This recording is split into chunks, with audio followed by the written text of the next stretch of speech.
The four main phases of the learning cycle are: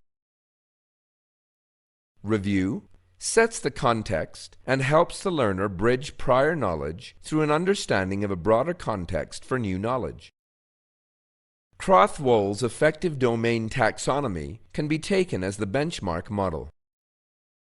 The role of Phase 1 in the learning process is to influence the attitudes, values, and beliefs of the learner to create anticipatory set for learning key concepts and principles in Phase 2. Phase 1 may include pre-test of prior knowledge and also may include activities. This phase may be called background, introduction, context, reflection, or another name deemed appropriate to the course goals. This phase answers the question why. Learning. The second phase is the information transfer or knowledge acquisition phase. Bloom's cognitive domain taxonomy can be taken as the benchmark model. Phase 2 provides core content of the course. Core content may be procedural or process-based, or concept or principle-based.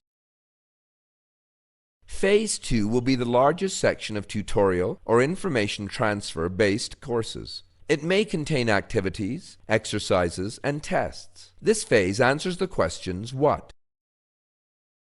Application. The Phase 3 will consist of case studies or best practices or applied exercises.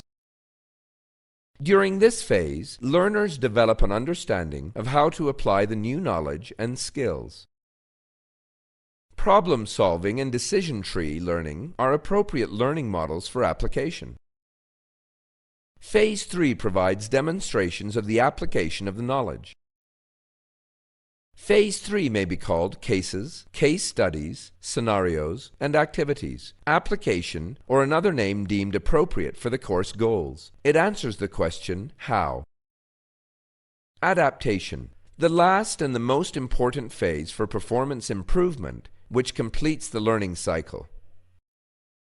The accommodation process is critical to improve performance because it is during this phase that the learner develops an understanding of how to apply the new knowledge and skills. Phase 4 provides direction and support to help the learner transfer the new knowledge to his or her own performance context needs. It may include job aids, guides, and guidelines, checklists, criteria lists, team or follow-up activities, or toolkits that include templates or forms. This phase may be called adaptation, getting there, toolkit, job aids and tools, extension or another name deemed appropriate for the course goals. It answers the question, now what?